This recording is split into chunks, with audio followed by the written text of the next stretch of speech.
conduct this meeting. The department is a recorder set to record the meeting for today. Yes. So if we're set to record the minute, I'm going to call for a roll call. The board members, if you would recite your name and the organization in which you are representing. Call the roll. Deswanier. Huber. Lohman. Present. Maben. Present. McCreevy. Present. Perez. Present.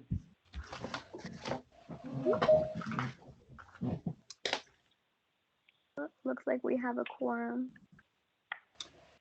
My name is Raymond Malone. I'm chairman of the board. We do have a quorum.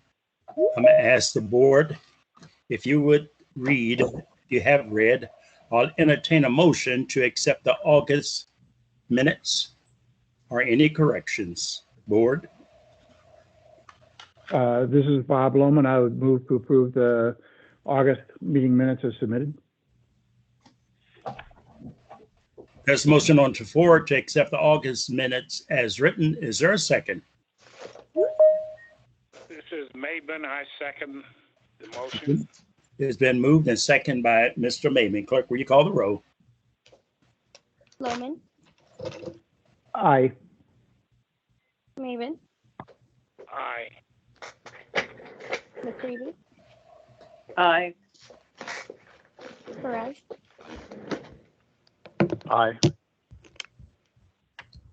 And I thought I saw Miss Williams in place for Mr. Deswanier. Williams. Aye. I have 5 ayes, 0 nays. Minutes has been approved as written. At this time, we're going to turn this portion of the meeting over to the Civil Rights Department, Equal Opportunity Department. Mrs. Dorch is going to do a presentation. Ms. Dorch, are you ready? I am. Thank you so much, Mr. Malone.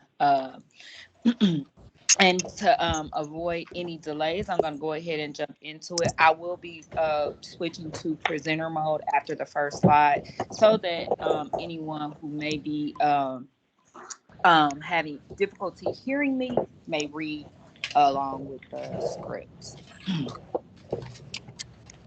So today's presentation is about contract goal setting and how we avoid de facto quotas.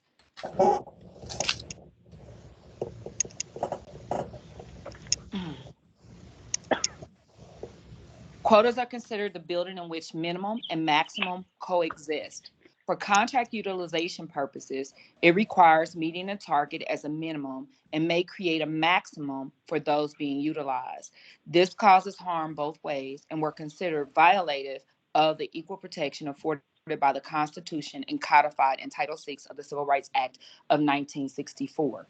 And here on your screen, you see that there is a quote from the Department of Justice, taking it directly from Crozen, stating that classifications based on race carry a danger of stigmatic harm unless they are strictly reserved for remedial settings, such as your MBE programs. They may result, in fact, promote notions of racial inferiority and lead to politics of racial hostility.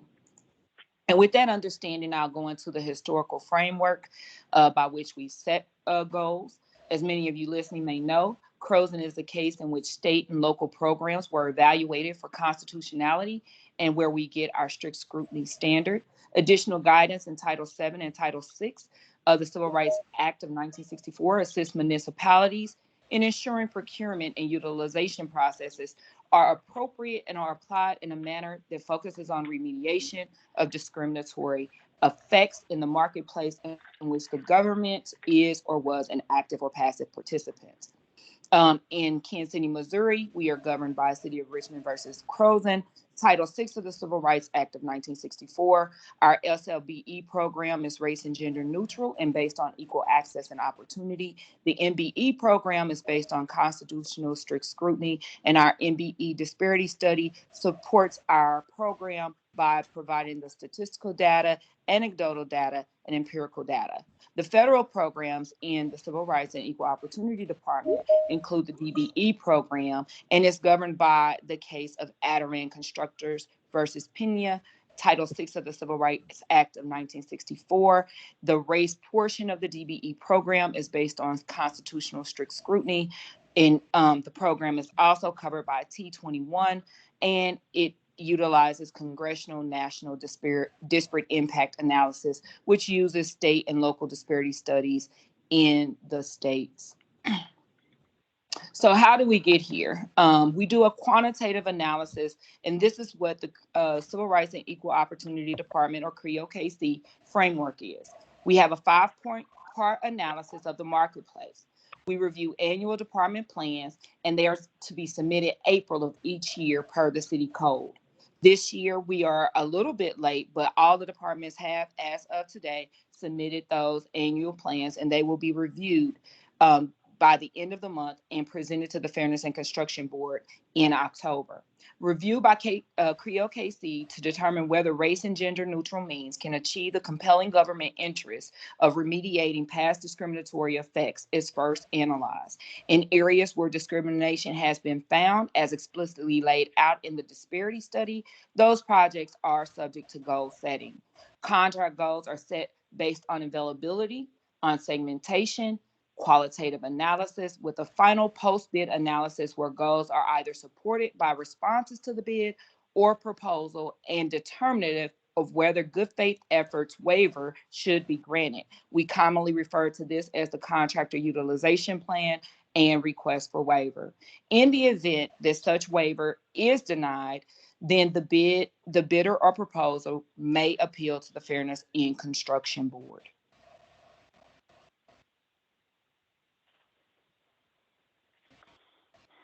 Contract goal setting. This is one that a lot of people don't realize that there is a formula that goes to with it. So there on your screen, I'll let you look at it for a little bit.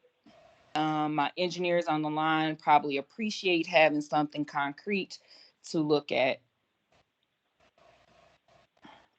So part one, for each work category, we identify certified firms and we divide that number by the total number of all firms in the identified category, or what we call NAICS codes. 12 certified, in this example, we have 12 certified truckers divided by 35 total truckers in that NAICS code, which gives us a availability percent of 34%. Part two is that we use the work scope amounts in the white box. Well, the white box is a worksheet, and we will do a presentation if you like in the future. But right now, it's just follow along with me, please. Enter the work scope amount, which is what the actual value of that scope of work is. Multiply the availability by the dollar value of each scope, and then write the calculated amount. So this is what that worksheet looks like.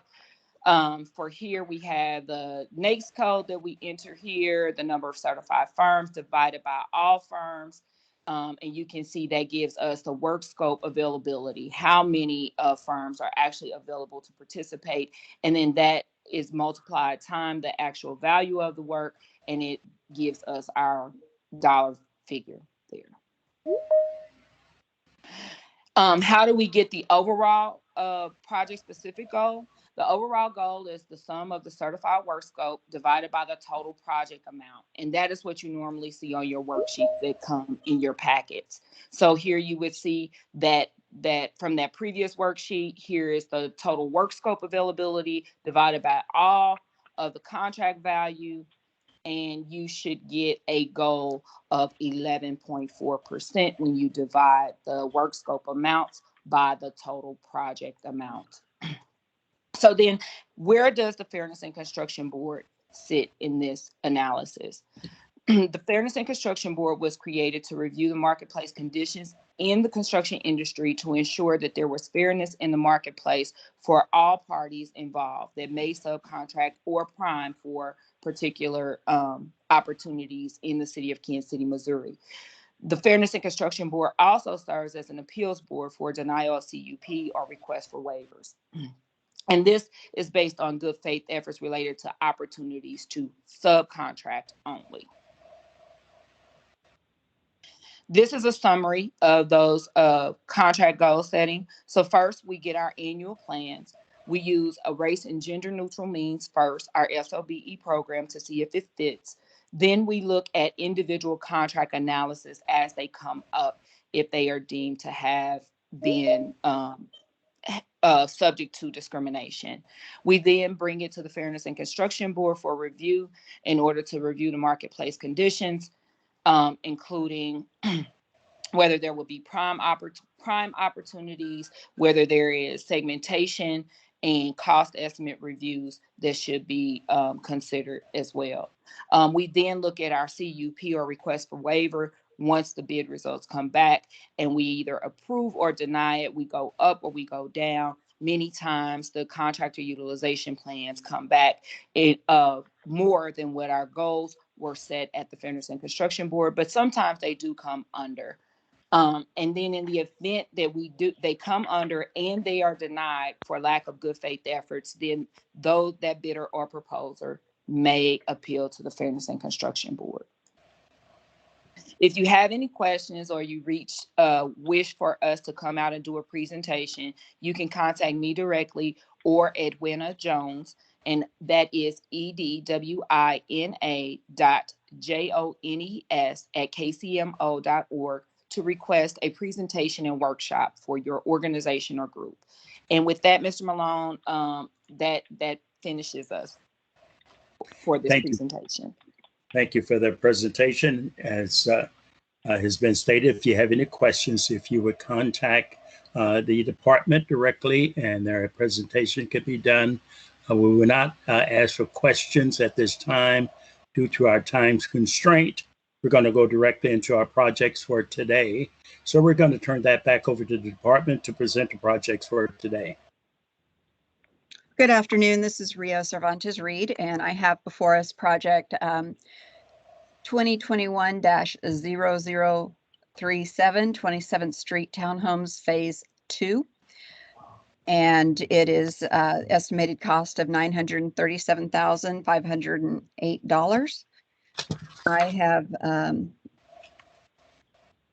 recommended the goals be set at 15 and 12, and the developer has set their goals at quite a bit higher. So I'll let them go ahead and take that over and discuss their set goals. Okay, is there anyone here from the 27th Street Townhome Development to present your program for today? Yes, this is Matt Fulson with Fulson Housing Group. We are the developer on the project.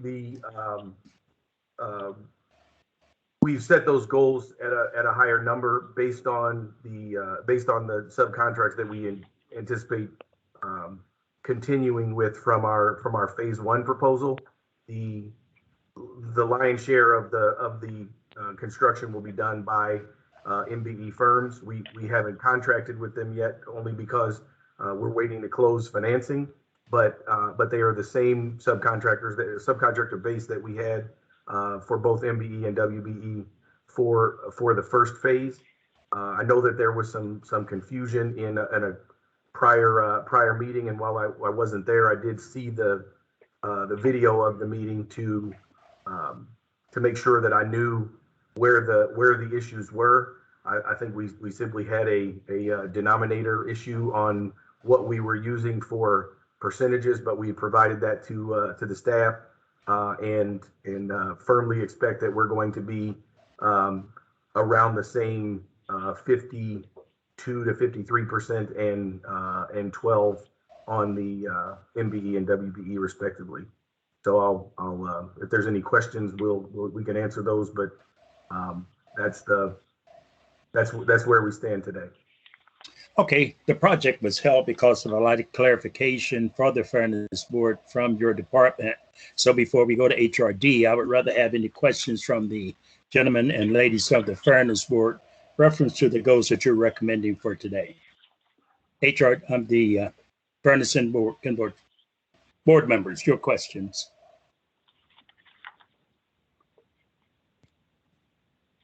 Do you have any concerns with the goal that's set by the department based Yeah, up? Mr. Malone, this is Bob Lohman. I think our questions related to the fact that at our last meeting, we did have a review of what the first phase goals were on the project and what the actual contractor participation was in terms of the project. And there was a huge disparity between what the goals were set, what the CUP said the goals were going to be achieved, and what they were actually achieving. And then again, we have high goals on this new phase, and we just don't know if we have any reliability in terms of how these goals are going to be set, since there are no reliability on the goals being attained in the first phase of the project. If it pleases the board, this is Rio. I'd like to go ahead and answer those. Those were questions that Mr. Folson and Mr. Norwood and Mr. Coddington and I had reviewed since this last meeting. So phase one of the project had the CUP was set at 50% MBE and 13% WBE. They are currently at 46% completion of the project and are achieving 42% MBE out of the 50 and 12% WBE out of the 13. So in our meeting, we were able to make sure that we had all of the correct information entered into B2G, and we're able to calculate the correct numbers using the correct denominator. And so they are on track for meeting their goals for phase one. Okay, those are very different numbers than were reported by the developer last meeting. So I'm confused how the numbers could be that different. I can explain that. This project was originally one project, as we've discussed in the past. It was split into two, phase one and phase two. And so, but the numbers from phase one, as far as the full contract value, was still in B2G. So when we did our math, we were coming up with the wrong denominator. So once we were able to divide up how much the actual contract value was for project one for construction services only, and for, phase one, and then phase two for contract services only as well, we were able to get to the correct contract value for those services. Okay. Mr. Chairman, Yes, go ahead, Kate. this is Perez. Restate again what the actual percentage complete on phase one is. 46% completion. Okay. Has this, I know we talked about it last month, and I think even prior to that, has the city gone out and verified, in fact, because we went from 60% complete last month to 46 complete this month, have we verified, in fact, that's what the current status is? No, we did not make it out to the site. What we do know is that the 46% completion is based on payments made as they are reported by our system. And I don't know if Michael Coddington is on the line, so he could certainly maybe answer those questions regarding how far along they are on the project. Yeah, this is Mike Coddington with Housing and Development. Ultimately, when we were last at the property last week, they were just getting ready to schedule their rough-in inspection with the City of Kansas City Planning and Development. And, really at that point in time, once they're ready for a rough-in inspection with the city, we would consider that in that 45 to 50% done from a construction standpoint. In other words, they're about halfway done. That's when they get their rough-in inspections for framing and all your trades, MEPs, mechanical, electrical, plumbing. So 40%, 46% for this particular rubric wouldn't be weird. Okay. Um, Gabe, does that answer? I would probably differ on the percentage complete at rough-in stage, but that being said, there's always going to be a disparity in actual work in place and what's reported into the system. I don't know that it's possible to keep up, day by day, but that's a big jump between 60 and 46. So my comfort level is, has anybody other than the developer verified that that's in fact where we're at? The numbers are one thing, that percentage and how we get there, but if we're well past that, if we're leaning more towards 60%, I think our whole question was, how do you get to the 50 and 13? Because am I hearing you right that you still expect to hit 50 and 13? Yes, I mean, our total contract award on phase one was $794,000. Our contract with the MBE that is working on the project is $434,000 and some change, which is 55%. So I don't know how we miss it, other than not finishing the project with this subcontractor. Okay. Now I'm really confused because a month ago, the total scope of the project was some $9 million because it was design plus construction, the first phase.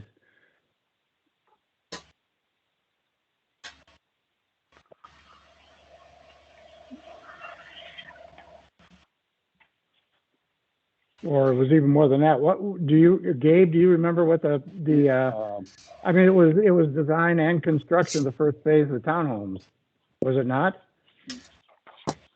Yeah, I'm looking through some of my notes. I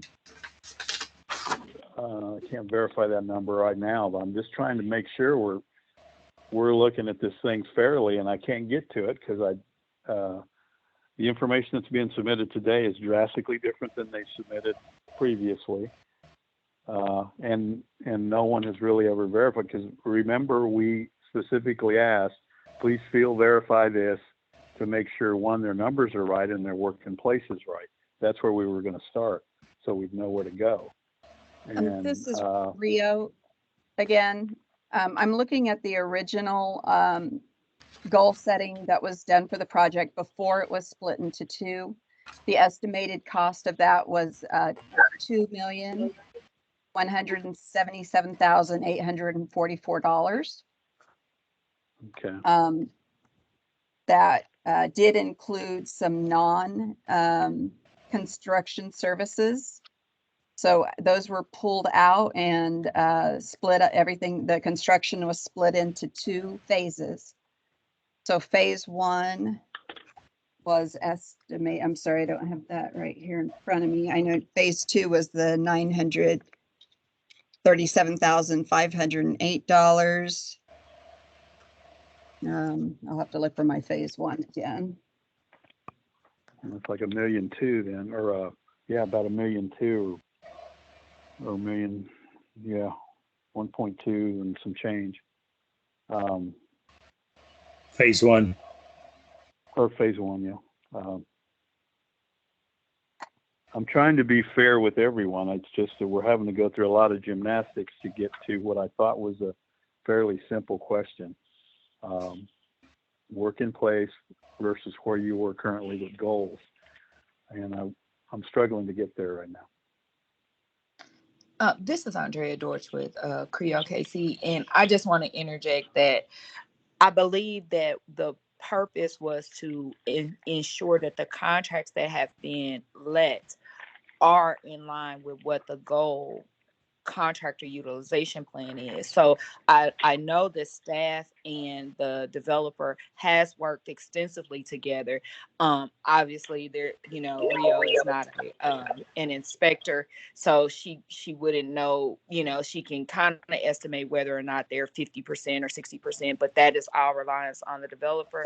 And I think based on the segmentation that they have pulled it out from design services, some soft costs that were there, and the construction services costs, that we are at now a 46% completion rate, and they are on target or progress to achieve inclusion on the project. Again, these are goals, not quotas. So I want to make that very clear that we are not setting a quota by saying that they had to meet a target. They would have to submit their good faith efforts under the program, not submit utilization in the value that was previously set. It would be their good faith efforts, and that would be at the next completion phase. But here we would like to get a goal set for the second phase so that we can move forward and start our monitoring.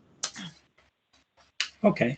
All right. Are there any other questions based upon the goals that the developer is recommending and the goals that Rio is recommending?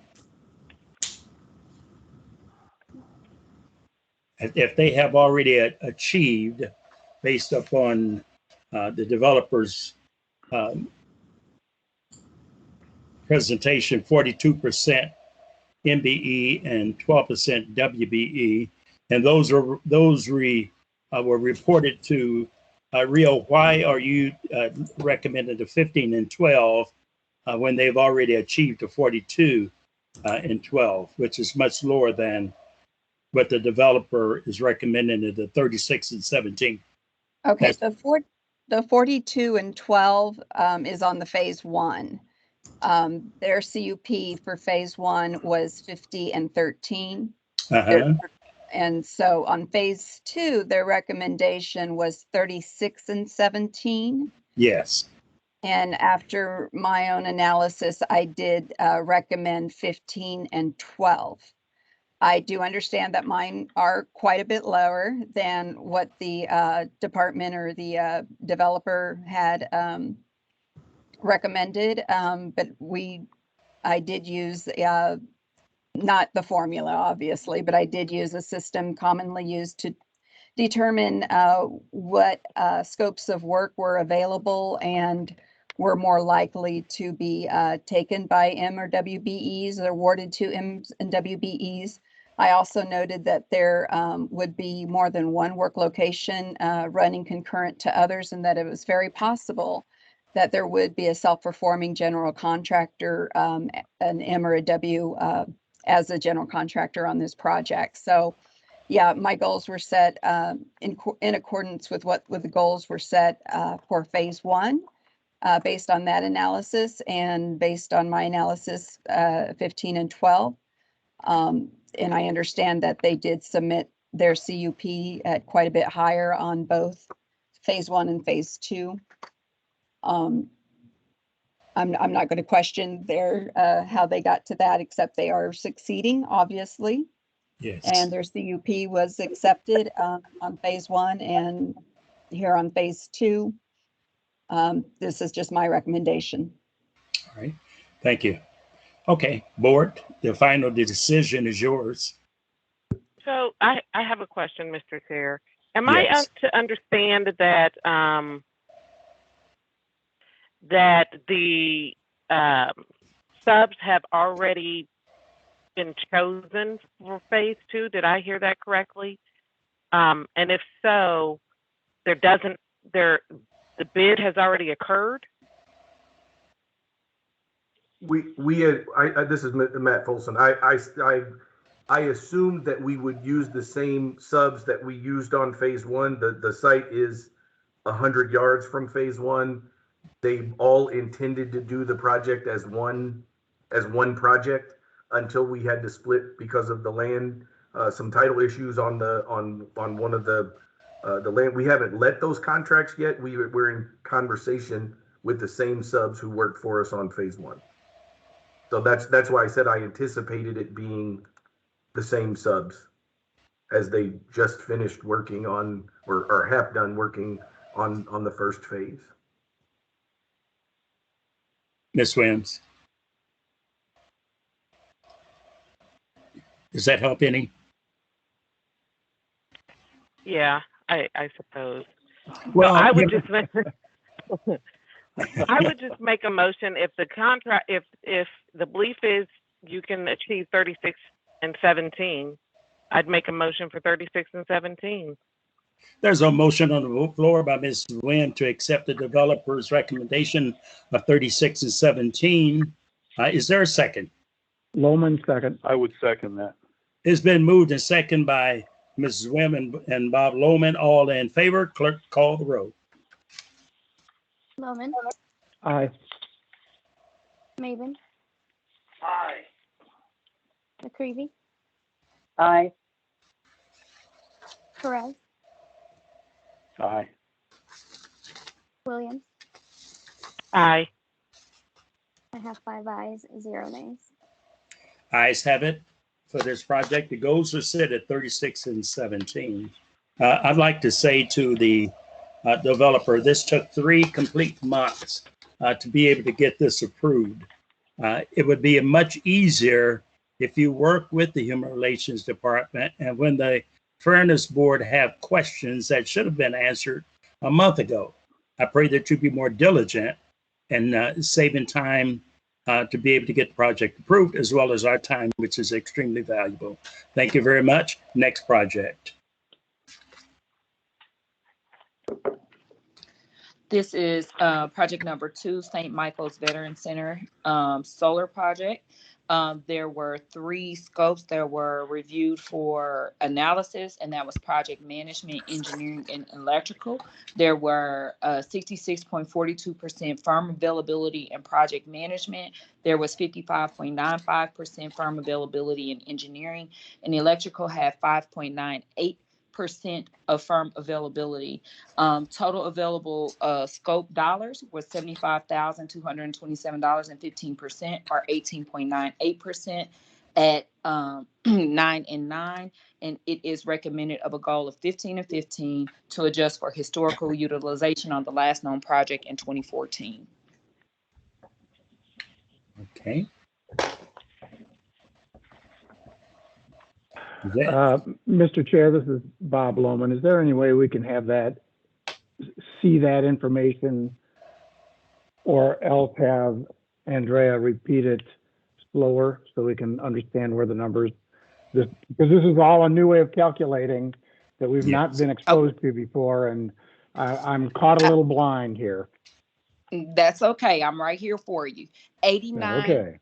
There were 89 project management firms in the NAICS code, and out of 134, which equaled 66.42% of firm availability.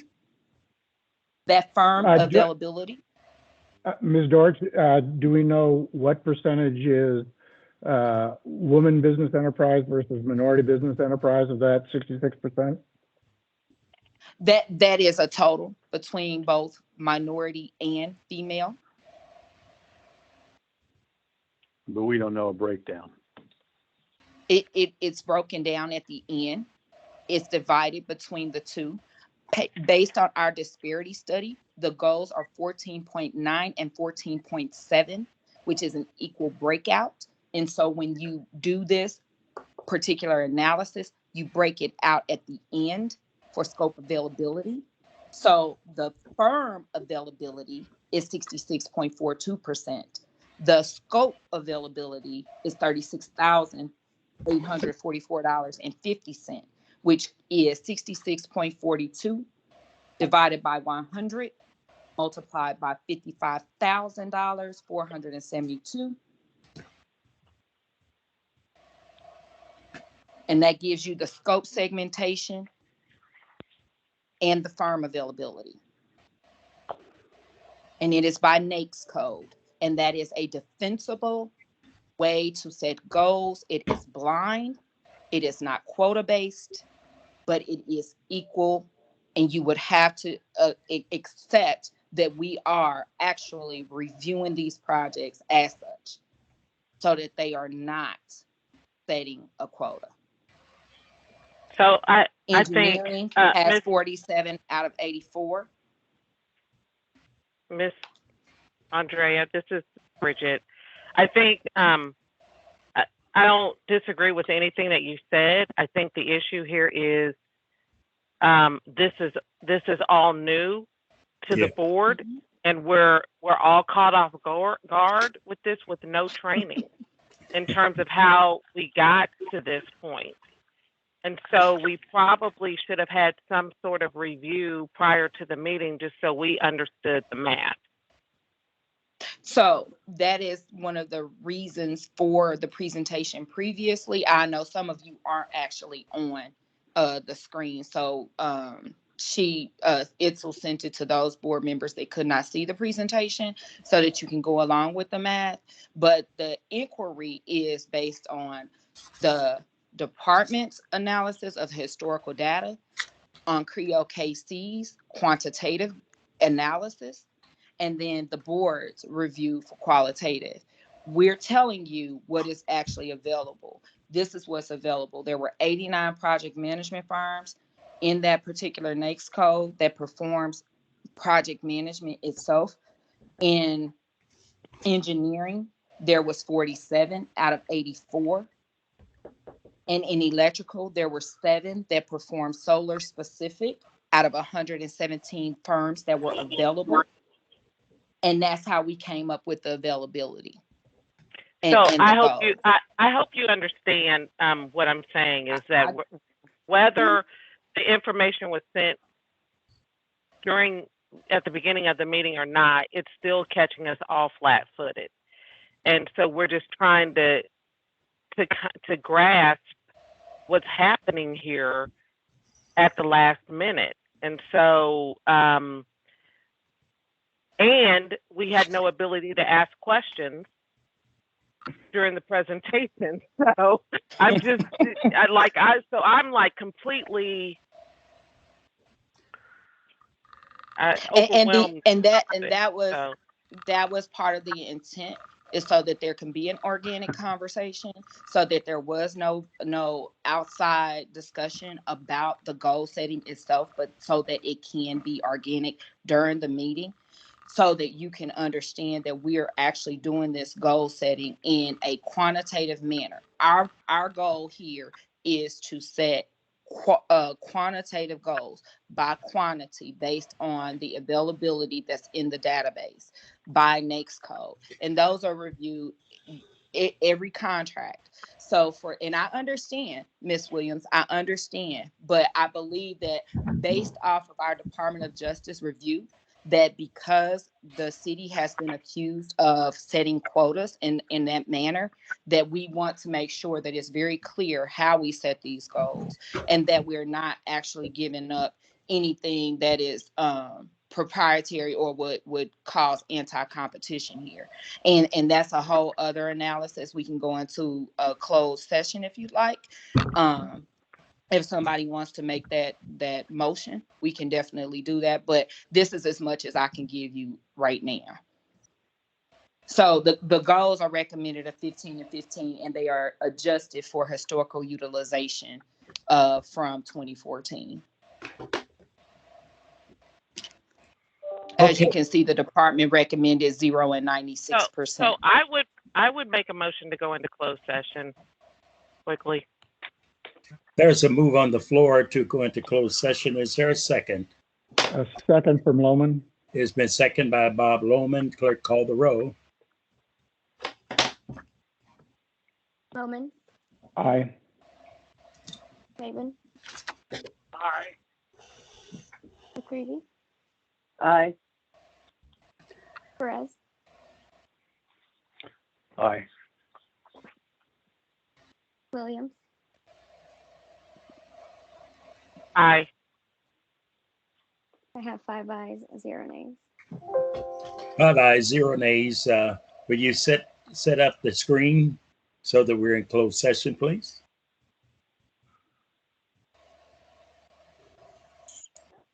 That is Yeah, no I one. guess I don't know how. I think you'd have to go to another link.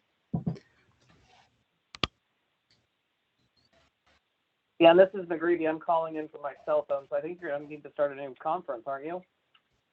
So that it's not available to the public? Say that again. Are we going to be able to... Maybe you just send another link. Yeah. Yeah, I can send another link. I'm doing that right now.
Are we all just waiting patiently, or is there something else we need to be done?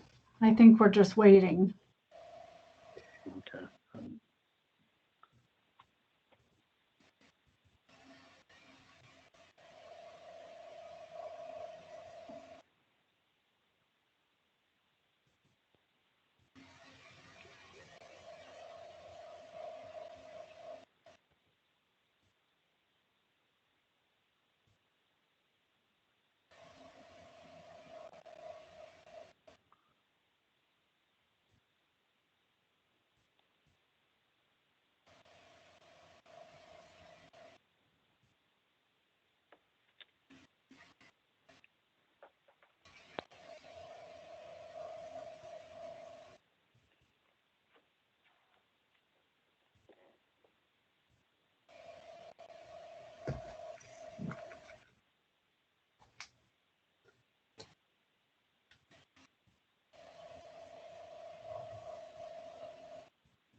Welcome to the audio conferencing center. Please enter a conference ID followed by pound.